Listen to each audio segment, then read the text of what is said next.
বাংলাদেশ গণপূর্ত ঠিকাদার সমিতির পক্ষ থেকে আমি সাধারণ সম্পাদক মোহাম্মদ রফিক হাওলাদার সহ কেন্দ্রীয় সংসদে এবং ঢাকা মহানগরের বিভিন্ন গুরুত্বপূর্ণ ডিভিশনের কর্মকর্তাবৃন্দ এখানে উপস্থিত হয়েছি।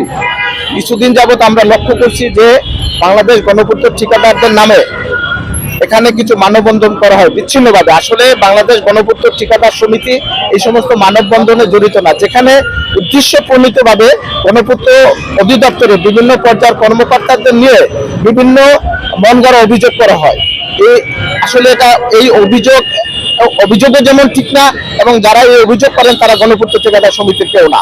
আমি আপনাদের মাধ্যমে সবাইকে অবহিত করতে চাই, এভাবে যদি আগামী দিনে কেউ এরকম প্রোগ্রাম বা বিচ্ছিন্ন কিছু করতে আসে, আপনারা অবশ্যই আগে যাচাই করবেন যারা গণপূর্ত অধিদপ্তর ঠিকাদার কিনা। যেহেতু আমাদের অফিস এখান থেকে খুবই কাছাকাছি, গণপূর্ত অধিদপ্তরের ভবনের উত্তর পাশে যে এনএক্স বিল্ডিং এর নিচতলায়। আমাদের সবার ফোন নাম্বার, সেল নাম্বার আপনাদের অনেকেরই জানা আছে। আপনারা অবশ্যই যোগাযোগ করবেন যারা আসলে গণপূর্ত ঠিকাদার কিনা। আসলে তারা ঠিকাদার না, তারা অসৎ উদ্দেশ্যে, বিভিন্ন অসৎ উদ্দেশ্য এবং অসৎ সুবিধা নেওয়ার জন্য ইঞ্জিনিয়ারদের বিভিন্ন কর্মকর্তাদের প্রেসার দেন এবং চাপ প্রয়োগ এবং ব্ল্যাকমেইলিং করেন। এটা আপনাদের মাধ্যমে আমরা সবাইকে জানাইতে চাই। আপনারা এই ব্যাপারে সবাই সচেতন থাকবেন এবং আপনাদের কাছে অনুরোধ আগে জানবেন যে এরা ঠিকাদার কিনা।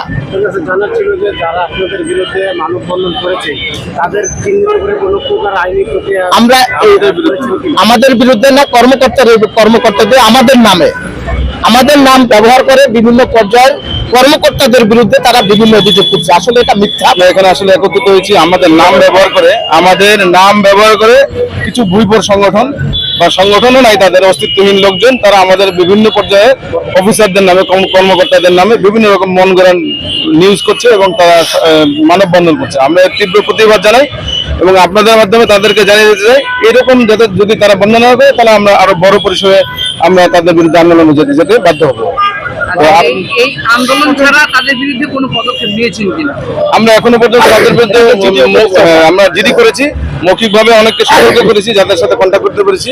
এবং আপনাদের কাছে অনুরোধ, আপনারা একটু দৃষ্টি রাখবেন যাতে এরকম কোনো ফেক নিউজ বা ফেক কোনো যাতে তারা করতে না পারে, মিডিয়ার সুবিধা যাতে তারা না পায়।